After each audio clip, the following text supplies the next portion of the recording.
3 September रोजी रात्री 9 वाजताच्या सुमारास तिवसा तालुक्यात पावसाने जोरदार हजेरी लावली. या पावसामुळे तिवसा शहरातील नाल्याकाठच्या घरांमध्ये मोठ्या प्रमाणात पाणी साचले होते. त्यामुळे परिसरातील नागरिकांमध्ये भीतीचे वातावरण निर्माण झाले होते. रात्री झालेल्या मुसळधार पावसामुळे तिवसा येथील नदीला सुद्धा मोठ्या प्रमाणात पूर आला होता.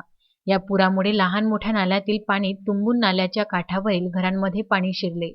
तिवसा येथील प्रभाग क्रमांक 17 मध्ये असलेल्या नाल्याकाठील घरांमध्ये सुद्धा गुडघ्यांपर्यंत पाणी शिरल्याने नागरिक भयभीत झाले होते. याबाबतची माहिती तिवसा तहसीलदार वैभव फरताळे यांना मिळताच त्यांनी स्वतः धाव घेऊन व नगरपंचायतचे कर्मचारी सचिन मकेश्वर, आकाश सोनेकर, सुधीर विघ्ने, अनिकेत प्रधान व येथील युवकांनी रात्री 10 वाजताच्या सुमारास जेसीबीच्या सहाय्याने रस्ता फोडून पाणी निघण्याकरिता वाट मोकळी करून दिली.